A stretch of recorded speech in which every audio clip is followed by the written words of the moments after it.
Hola, en esta oportunidad vamos a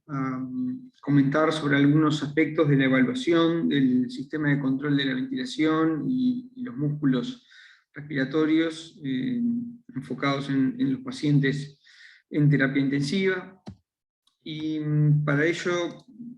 en primer lugar, vamos a revisar algunos aspectos de la fisiología, de lo que es el impulso respiratorio, el esfuerzo respiratorio y la respuesta ventilatoria. Debemos recordar que el impulso ventilatorio surge de los centros de control de la ventilación, que son los principales responsables de su generación y control.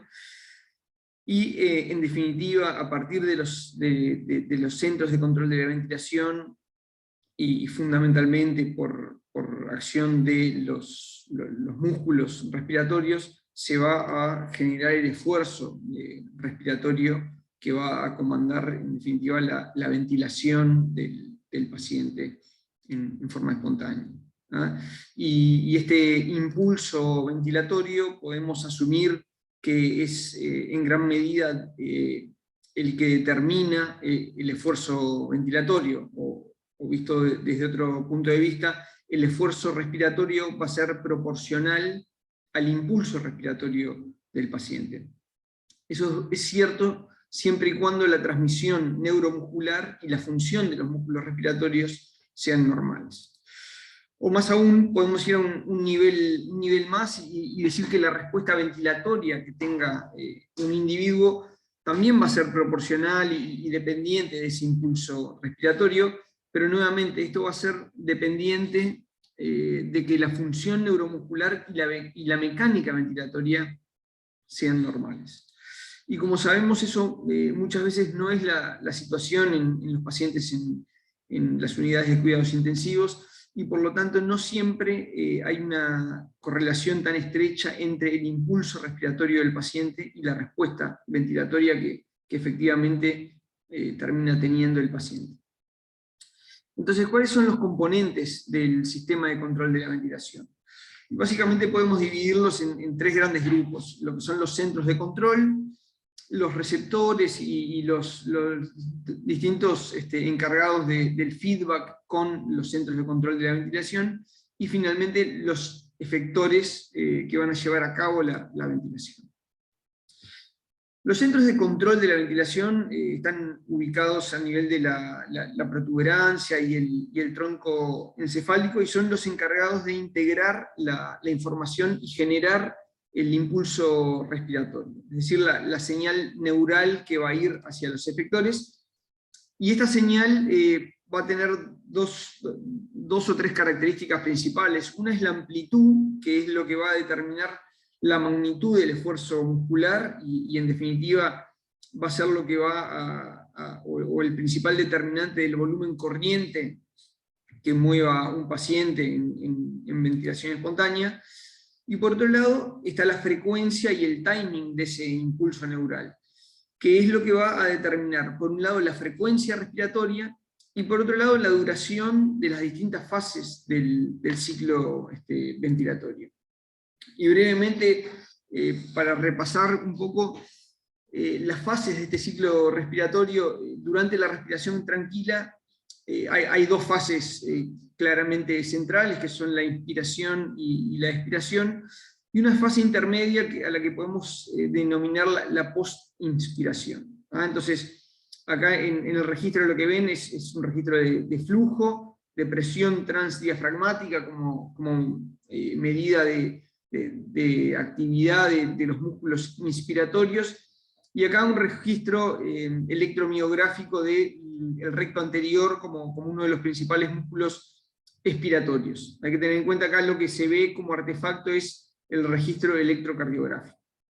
Entonces, durante la inspiración vemos un flujo positivo y que tiene correlación con la actividad de los músculos inspiratorios, un aumento de la presión transdiafragmática, y obviamente no hay actividad de los músculos expiratorios. Al cesar la inspiración tenemos una fase de transición, que es lo que se conoce como la post-inspiración, en la cual ustedes ven que el flujo ya es negativo, es decir, que ya el gas comenzó a salir desde los pulmones, pero la activación de los músculos inspiratorios no cesó completamente, sino que todavía hay cierto grado de actividad de los músculos inspiratorios, y esto un poco lo que promueve es, tiene distintos efectos fisiológicos, pero es una transición gradual desde la inspiración hacia la expiración. Y posteriormente sí, ya pasando a la fase completamente pasiva, en la cual se produce un cese total de la actividad de los músculos inspiratorios, y termina la expiración, pero sin haber actividad de los músculos expiratorios. Bien distinto es lo que ocurre durante la fase durante la sobrecarga resistiva o situaciones de insuficiencia respiratoria, en las cuales hay una expiración activa y en la cual deja de existir esta fase de post-inspiración. Y ustedes pueden ver acá cómo luego de la inspiración, rápidamente la actividad de los músculos inspiratorios se desaparece, y hay una fase inicial de expiración activa seguida de la expiración activa con activación de los músculos expiratorios. Esto es bien distinto de lo que ocurre en la respiración tranquila, y es muchas veces lo que nos encontramos frente a los pacientes en medicina intensiva, y que podemos identificar muchas veces sin necesidad de tener la actividad electromiográfica de los músculos expiratorios, sino con la evaluación clínica del trabajo respiratorio de los pacientes. Volviendo entonces a los componentes del sistema de control de la ventilación, pasamos a los distintos receptores y componentes de los cuales se nutren los centros de control de la ventilación, para integrar las distintas señales y generar el impulso neural. Y entre ellos tenemos los quimiorreceptores centrales y periféricos, que sensan cambios en la presión parcial de CO2, el pH, también el oxígeno a nivel de los quimiorreceptores periféricos. Tenemos los receptores torácicos, fundamentalmente, que fundamentalmente responden a estímulos mecánicos y a estímulos químicos, ubicados a nivel tanto del parénquima pulmonar como de la vía aérea y de la pared torácica. Y finalmente, un componente emocional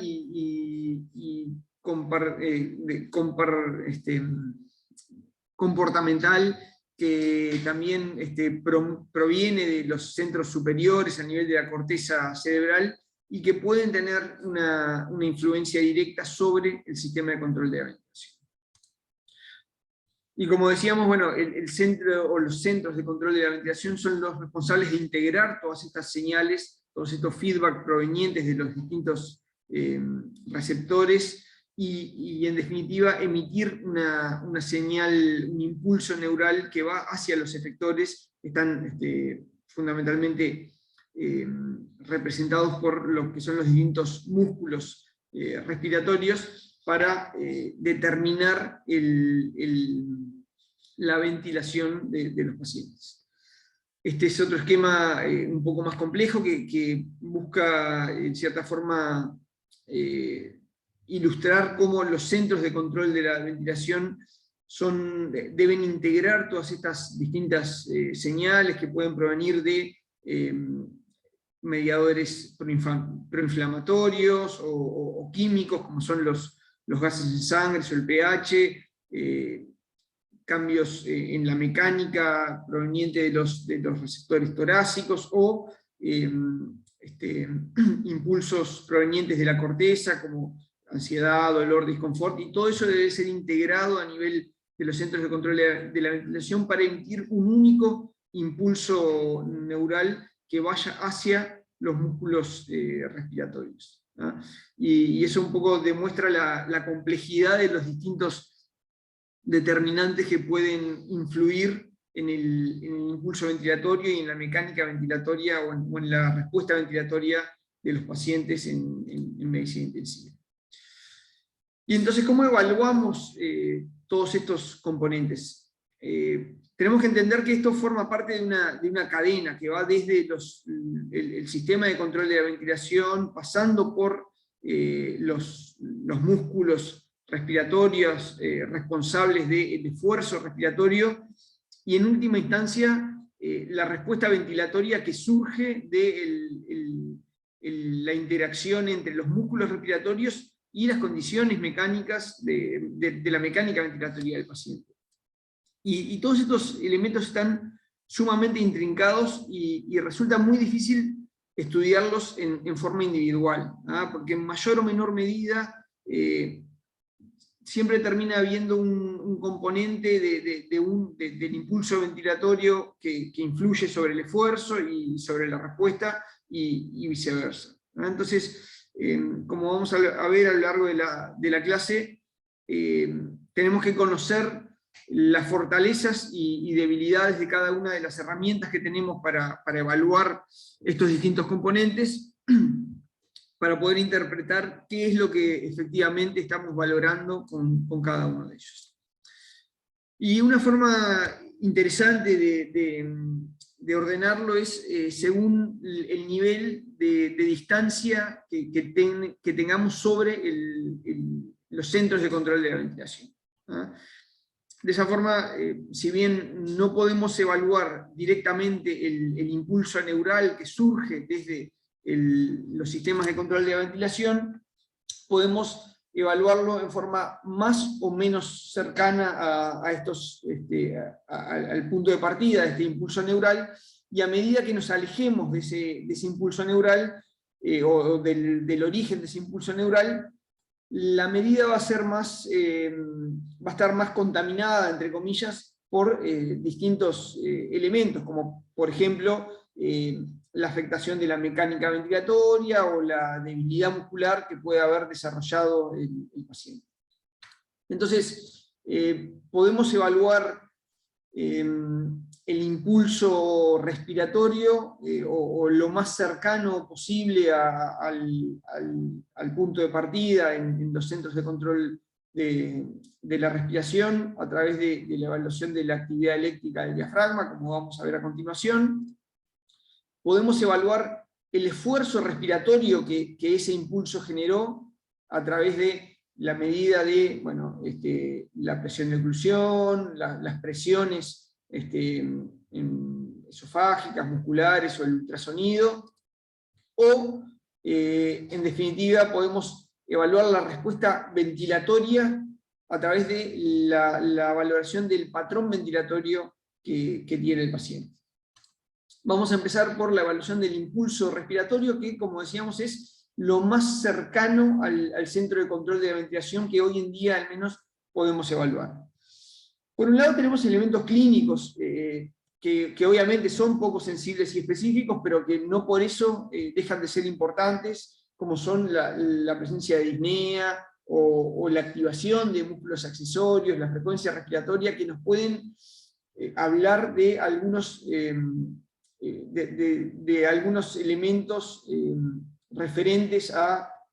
la actividad del centro de control de la ventilación y el impulso respiratorio que tenga el paciente.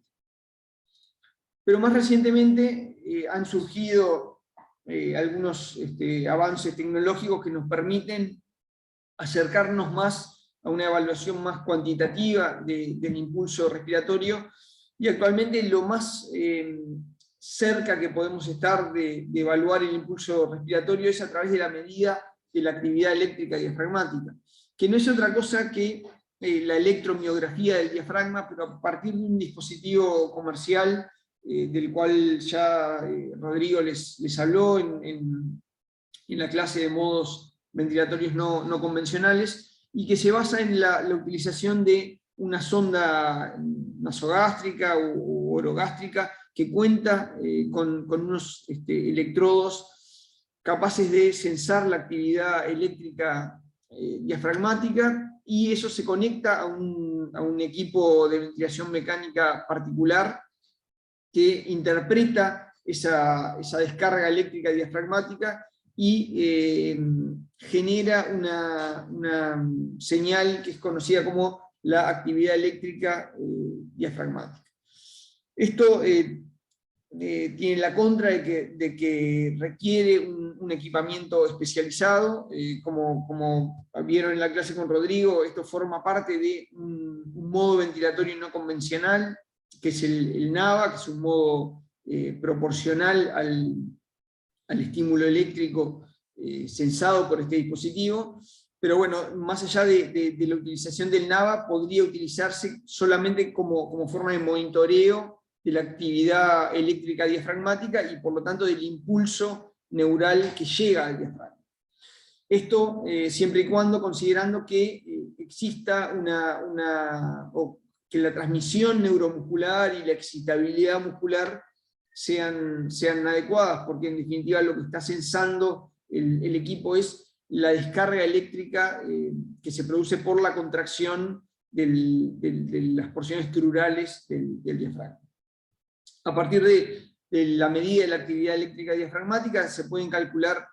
algunos índices como la eficiencia neuroventilatoria, que se valora a través de la relación entre el volumen corriente y la actividad eléctrica del diafragma. Y esto, bueno, puede verse de esta forma en un registro del ventilador, en este caso mediante la utilización de NAVA, pero más allá del modo ventilatorio en sí, como yo les mencionaba, se puede medir la actividad eléctrica diafragmática en microvolts. Hay que saber que tiene una variabilidad importante entre un individuo y otro, y fundamentalmente, probablemente lo más relevante desde el punto de vista del monitoreo sea evaluar la respuesta del paciente a distintas situaciones, y es un poco lo que podemos ver acá, como a medida que se aumenta el soporte ventilatorio que se le da al paciente, bueno, la actividad eléctrica diafragmática disminuye porque es menos el trabajo que va a tener que estar haciendo el diafragma, y por lo tanto el impulso que le llega va disminuyendo. Entonces, la medida de la actividad eléctrica diafragmática, con las limitaciones que mencionamos, es actualmente lo más cercano que podemos estar a la evaluación del impulso respiratorio. Lo que está más desarrollado y en lo que más me voy a centrar es en la medida del esfuerzo respiratorio en sí, es decir, la respuesta de los músculos respiratorios a ese impulso neural. Y en primer lugar, una de las medidas más clásicas y más bien estudiadas y más accesibles, la medida de la presión de oclusión en los primeros 100 milisegundos, que es esa presión que se genera durante los primeros 100 milisegundos de inspiración contra una vía aérea ocluida. Esto, que la vía aérea sea ocluida, no es menor, porque eso lo que garantiza es que durante ese esfuerzo inspiratorio que genera una caída de la presión, no hay flujo, y por lo tanto al no haber flujo, esto no está influido por la resistencia de la vía aérea. Y es por tanto que la medida de la presión de oclusión es relativamente independiente de la afectación que pueda haber de la mecánica ventilatoria. También se ha demostrado que es independiente de la debilidad muscular respiratoria y de la presencia de autopip en los pacientes. Y esto lo puse subrayado porque, bueno, en situaciones extremas en las cuales haya afectaciones muy severas de la mecánica o debilidad muy extrema o niveles muy significativos de autopip, sí podría verse afectada la medida de esa presión de oclusión. Hay que tener presente que hay una gran variabilidad ciclo-ciclo en los individuos, y por lo tanto es importante realizar al menos 3 o 4 medidas en forma seriada y promediar el valor entre estas. Y también puede haber una gran variabilidad entre individuos. Pero bueno, los estudios han demostrado que valores de presión de oclusión mayores a 3,5 o 4 centímetros de agua en pacientes en ventilación mecánica tiene una buena correlación con un aumento del esfuerzo muscular en los pacientes y, por ejemplo, se asocian a un fracaso en las pruebas de ventilación espontánea. Acá este es un tema más semántico que otra cosa. La medida de la presión de oclusión puede expresarse en forma negativa o positiva. Obviamente es un cambio de presión negativo, es una caída de presión. Algunos equipos lo expresan en centímetros de agua en forma negativa y otros en forma positiva. Eso no es particularmente importante, pero bueno, si sepan que lo pueden ver expresado de ambas formas. Tener en cuenta que es una medida que está disponible en muchos de los equipos de ventilación mecánica. En algunos de ellos se mide en forma ciclo a ciclo, sin una maniobra de oclusión per se, sino que lo que hace el equipo es calcular la presión de oclusión a partir de la fase de disparo, de trigger del ciclo inspiratorio.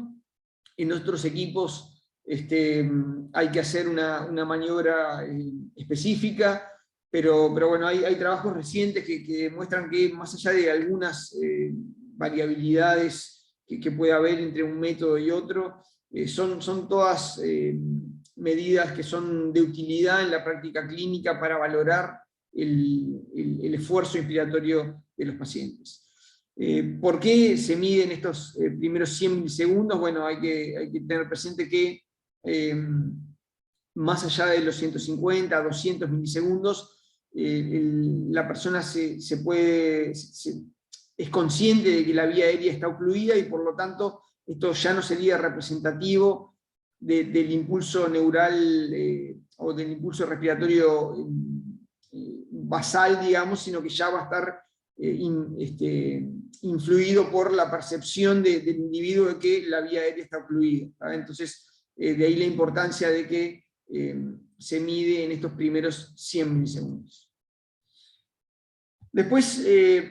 hay parámetros más específicos y que brindan una cantidad de información muy importante que surgen de la medida de la presión esofágica y diversos índices derivados. No voy a entrar en mucho detalle en esto, porque bueno, es algo que sí tiene muchísimo valor, pero fundamentalmente en el ámbito de la investigación. Requiere para su medida la colocación de un catéter de presión esofágica, y en algunos casos también un segundo catéter o un catéter con 2 entradas para la medida de presión gástrica. Pero bueno, esto nos permitiría la medición de, obviamente, la presión esofágica y entre ellas la variación de la presión esofágica o el swing de presión esofágica, que es uno de los mejores marcadores del esfuerzo muscular respiratorio y que tiene una muy buena correlación con distintos parámetros fisiológicos y distintas variables de desempeño de los músculos respiratorios y del desenlace de los pacientes en términos de, por ejemplo, desvinculación de la ventilación mecánica. La medida de la presión muscular, que bueno, requiere también la estimación de la presión a nivel de la pared torácica, la medida del producto presión-tiempo esofágico, que también brinda muchísima información, la medida del trabajo respiratorio a través de la confección del diagrama de Campbell, la presión gástrica o la presión transdiafragmática, así como la derivada de presión diafragmática sobre la derivada del tiempo.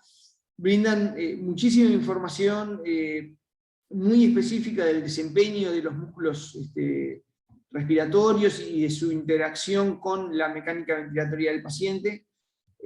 Pero como decía, bueno, no son parámetros que tengan una aplicabilidad, una aplicación clínica diaria,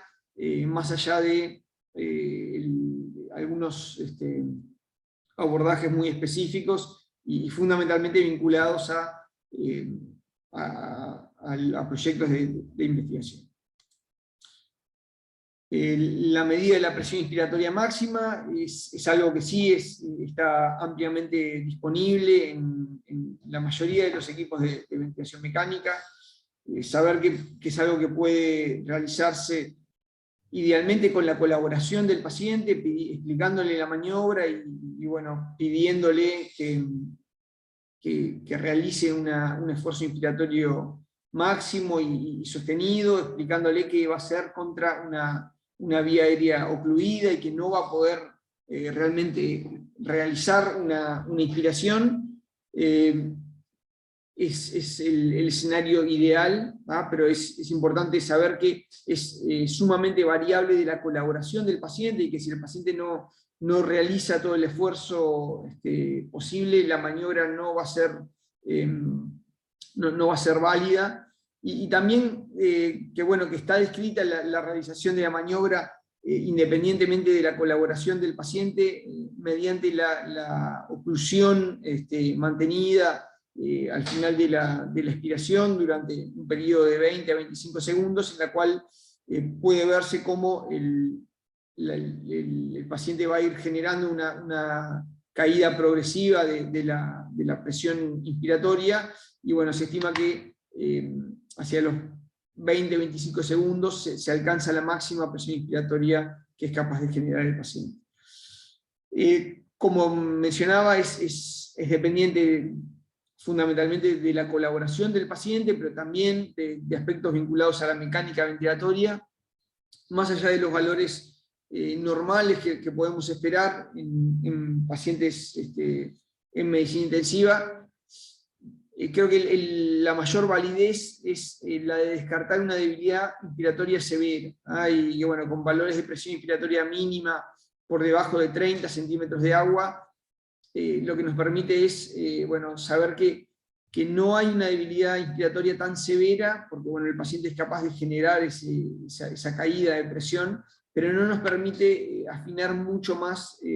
sobre la situación de la fuerza de los músculos inspiratorios. Y saber, por otro lado, que, bueno, que depende de la actividad de todos los músculos inspiratorios en su conjunto.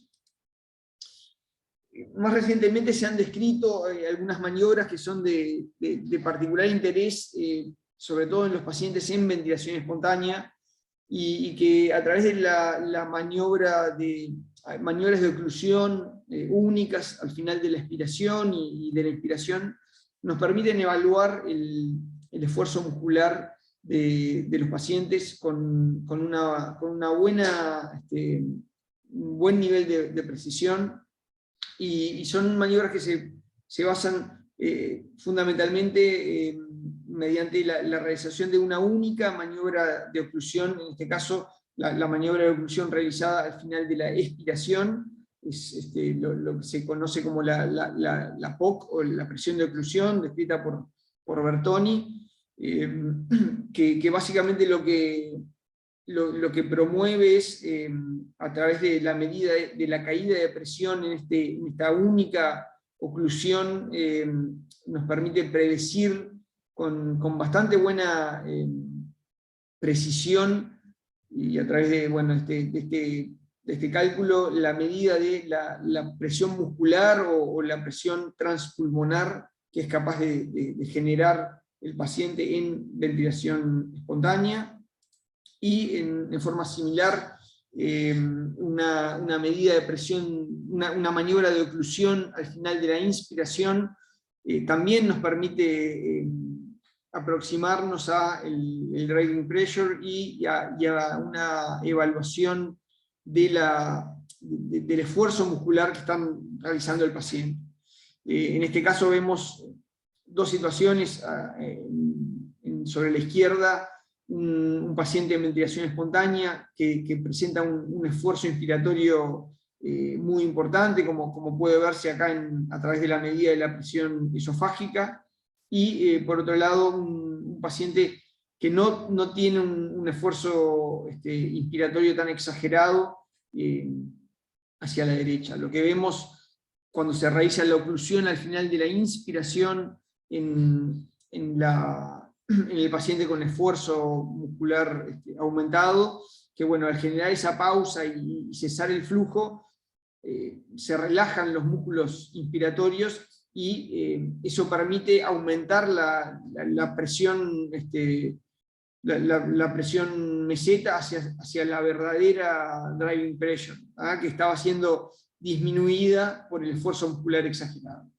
Cuando el paciente no tiene un esfuerzo muscular exagerado, bueno, la presión meseta se mantiene en valores relativamente estables al realizar una pausa al final de una oclusión al final de la inspiración. Es importante tener en cuenta que no todos los respiradores permiten hacer pausas al final de la inspiración y expiración cuando el paciente está en ventilación espontánea. Por lo tanto es algo que bueno, debemos adaptarnos a la posibilidad de que podamos hacerlo o no según el equipo que se esté usando. Para ir terminando, bueno, la ecografía diafragmática es algo que en la última década ha cobrado mucha relevancia y bueno, es algo que es sumamente accesible y nos permite evaluar distintos aspectos de la función y de la estructura diafragmática. En términos de función diafragmática, los dos principales parámetros a valorar son la excursión y la fracción de engrosamiento diafragmático. En términos de excursión diafragmática, es un parámetro funcional que tiene una buena correlación con distintos parámetros de función muscular, como la presión inspiratoria máxima, la medida del sniff nasal, la capacidad vital forzada o el BEF1, y en medicina intensiva ha demostrado tener una buena capacidad para predecir a aquellos pacientes que fracasan en la desvinculación de la ventilación mecánica. Distintos trabajos han establecido puntos de corte entre 10 y 11 milímetros, y bueno, valores de excursión diafragmática por debajo de este punto de corte se ha asociado con una alta tasa de fracaso en la desvinculación de la ventilación mecánica. Es importante tener en cuenta que la excursión diafragmática es de los parámetros de evaluación ecográfica del diafragma el más dependiente del soporte ventilatorio que tengan los pacientes, y por lo tanto idealmente debería realizarse en un paciente entubante. De lo contrario se torna mucho más variable en función de el nivel de soporte ventilatorio que le brindemos al paciente mediante la ventilación mecánica. Desde el punto de vista técnico, bueno, se realiza a nivel subcostal. Es importante tener presente que la evaluación ecográfica del diafragma, si bien se puede realizar tanto a nivel del diafragma izquierdo como derecho, es técnicamente más sencillo a nivel del diafragma derecho, porque bueno, se utiliza el hígado como ventana acústica. La enorme mayoría de los trabajos se realizan evaluando únicamente el diafragma derecho, y esto se ha demostrado que tiene una buena correlación con la evaluación ecográfica del diafragma izquierdo, a no ser que haya sospecha de bueno, alguna afectación unilateral del diafragma. Desde el punto de vista técnico, se utiliza el un transductor convexo, si bien se podría hacer con uno sectorial, pero bueno, idealmente se realiza con un transductor convexo a nivel subcostal, en la línea media clavicular, orientando el transductor en sentido medial, cefálico y caudal, y posterior, intentando alcanzar el domo diafragmático, ¿verdad? Y eso se evalúa, se visualiza en modo B a través del hígado como una línea hiperecoica, y a partir de esta imagen utilizamos el modo M para identificar la excursión diafragmática que se acerca al transductor durante la inspiración. De esta forma podemos medir en cuántos centímetros se produce esta excursión diafragmática, que bueno, puede realizarse en ventilación tranquila. Así es como está descrito este índice de un centímetro o 1,1 centímetros, pero también se podría evaluar la aspiración profunda. Hay algunos autores que también han descrito índices derivados de esto, como la relación entre el volumen corriente y la excursión diafragmática, con buena correlación también con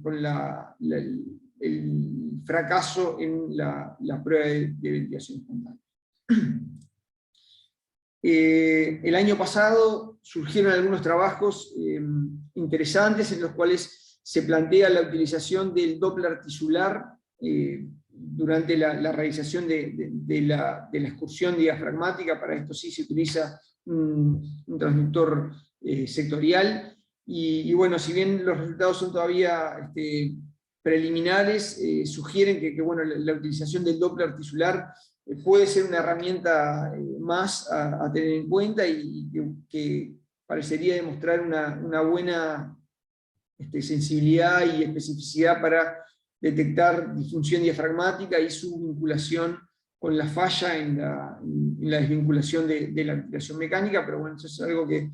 todavía está en las primeras etapas de desarrollo.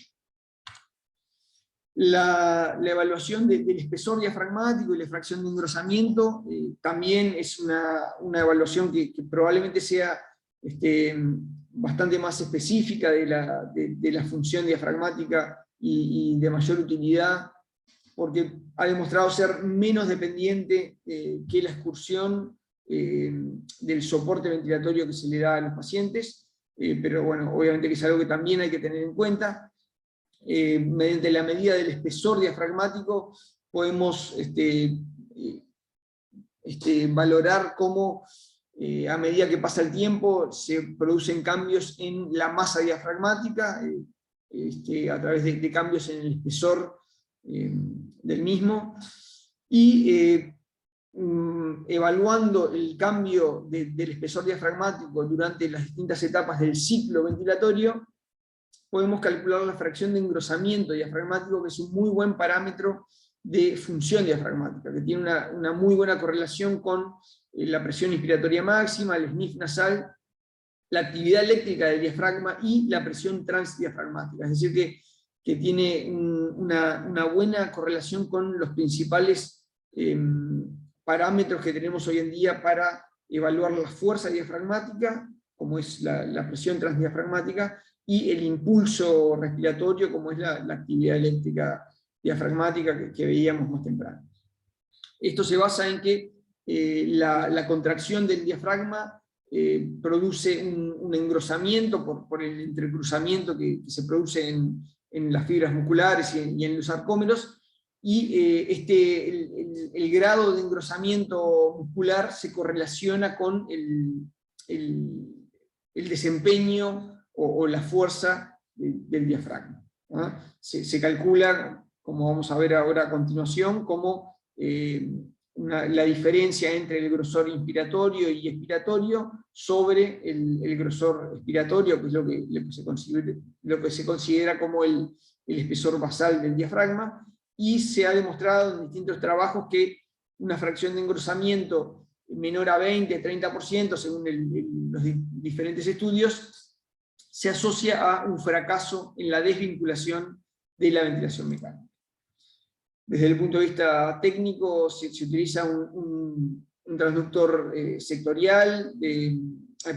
transductor lineal, idealmente mayor a 10-12 MHz, ubicado en línea axilar media, entre el octavo y décimo espacio intercostal, y a ese nivel lo que se busca es lo que se conoce como la zona de aposición del diafragma, en el cual a través se mete la lengüeta pulmonar,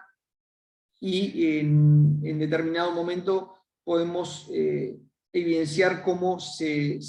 encuentra la pleura y el peritoneo separados únicamente por el diafragma. Es decir, que lo que visualizamos fundamentalmente es la distancia que existe entre las dos líneas hiperecoicas, que consisten a la pleura parietal y el peritoneo que recubre al hígado. Entonces, podemos medir en modo B el espesor diafragmático tanto en expiración como en inspiración, o idealmente en modo M, porque eso nos permite hacerlo siempre en el mismo sitio, cómo cambia el grosor diafragmático entre expiración o inspiración para calcular la fracción de engrosamiento. Y bueno, para ir terminando, la respuesta ventilatoria es algo que podemos evaluar en forma fundamentalmente a través de la valoración del patrón ventilatorio en forma más o menos subjetiva.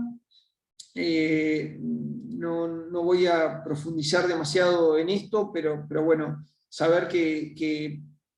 un aspecto central es la valoración clínica del paciente, identificar parámetros de esfuerzo ventilatorio aumentado, de cambios en la frecuencia respiratoria, en el volumen corriente que moviliza el paciente, en la utilización de musculatura accesoria, pero también hay algunos índices que podemos identificar, la mayoría de ellos disponibles a partir de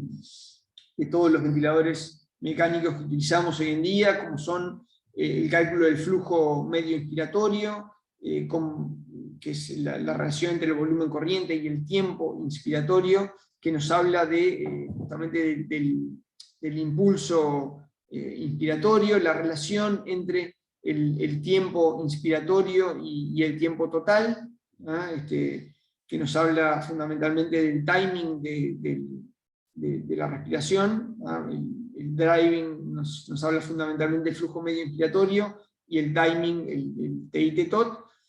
e índices como el índice de Tobin, que vincula la frecuencia respiratoria con el volumen corriente del paciente, y que nos permite, en cierta forma, cuantificar patrones ventilatorios rápidos y superficiales que se asocian también al fracaso de la desvinculación de la ventilación mecánica. Entonces, bueno, eso sería todo. Repasamos un poco algunos de los parámetros de mayor utilidad en la práctica clínica para valorar los distintos niveles de evaluación del sistema de control de la ventilación y los músculos respiratorios, y bueno, la idea era que conocieran las ventajas y limitaciones de cada uno de ellos. Gracias.